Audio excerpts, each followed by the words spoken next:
जानकारियों को खोलकर रखती हैं। ये वीडियो अपने बच्चों और सभी परिवार वालों को जरूर दिखाएं। भारत के 12 ज्योतिर्लिंगों में से एक केदारनाथ हिंदू धर्म के सबसे अहम तीर्थ स्थलों में से एक तो है ही, साथ ही ये एक ऐसा स्थान है जो हमारी अनूठी संस्कृति और प्राकृतिक विरासत को प्रस्तुत करता है। शायद आप नहीं जानते होंगे, लेकिन ये ज्योतिर्लिंग त्रिकोण आकार का है। इसकी स्थापना विष्णु के अवतार महातपस्वी नर और नारायण ऋषि के चलते हुई, जिन्होंने घोर तपस्या करके शिव जी को प्रसन्न किया और उनसे आग्रह किया कि वे ज्योतिर्लिंग के रूप में सदा के लिए वहां पर वास करें। इस धाम के बारे में हमें यह भी सुनने को मिलता है कि पांडव अपने भाइयों की हत्या के पाप से मुक्त होना चाहते थे, इसलिए भगवान भोलेनाथ का आशीर्वाद पाने के लिए वे केदारनाथ आए। लेकिन नाराज भोलेनाथ पांडवों को दर्शन नहीं देना चाहते थे, इसलिए वे अंतर्ध्यान होकर केदारनाथ में जा बसे।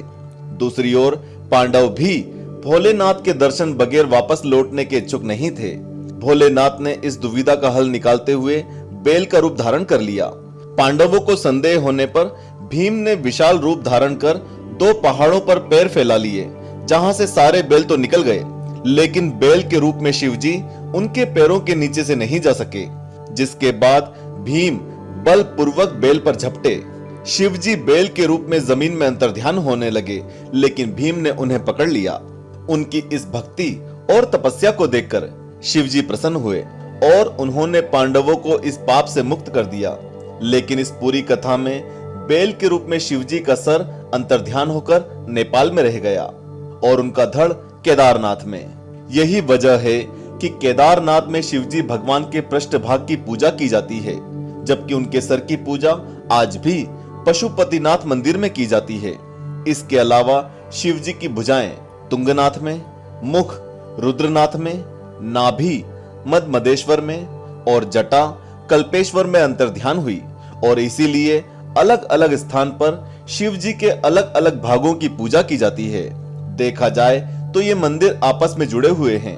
कहते हैं कि इससे पहले शिव जी केदारनाथ में वास जरूर करते थे, लेकिन उनके इस प्रसिद्ध मंदिर की नींव सबसे पहले पांडवों द्वारा रखी गई। इसके बाद से ये मंदिर काफी समय के लिए विलुप्त हो गया। ऐसे में इसे खोजने और निर्मित कराने का काम आदि गुरु शंकराचार्य ने किया।